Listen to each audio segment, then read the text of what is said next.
duhet përnomtohen para ndeshjes, sepse duhet të japim maksimumin në ndeshjen e kundër Serbisë. Sepse aty do të jetë vërtet. Po si e shikon Serbinë? Si e shikon? Dua të them vetëm që duke marrë parasysh edhe faktin që shumë tifozë janë dënuar nga UEFA edhe nuk është se stadiumi ndoshta mund të jetë plot për plot me tifozë, duhet me patjetër që të japim maksimumin. Doja tifoza kuqezi. Doja të ishin zjarr ata. Dhe të bëhet zjarr. Ndoshta jo si ka ndodhur në Beograd, po më mirë se çka ndodhur në Elbasan Arena.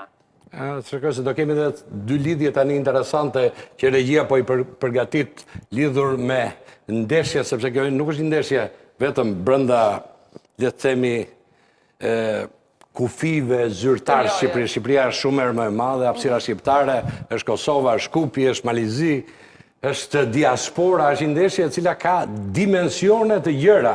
Megjithatë, ne do të diskutojmë për ekipin kombëtar, ishte lista një dorë vetëm sepse u fokusuam këtu, je dakord me këtë listë?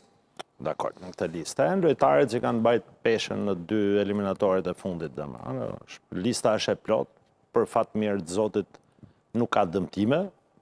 Në listën e ka trajneri mund të punoj me qetësi me kontingjentin e lojtarëve që ka, e ka të gjithë ekipin eficient, që është gjë shumë e rëndësishme, ngelet vetëm të përqendrohemi tek ndeshja.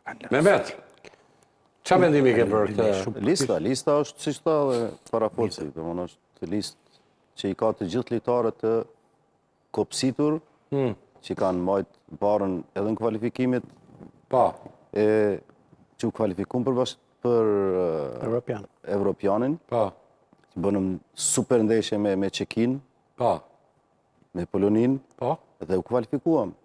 Jam të njëjtët çuna, shpresoj që pas Evropianit ta u ran pak nga niveli, por tani po shihet edhe në kampionatet e tyre janë ngrit dhe janë duke ecë mirë e më mirë.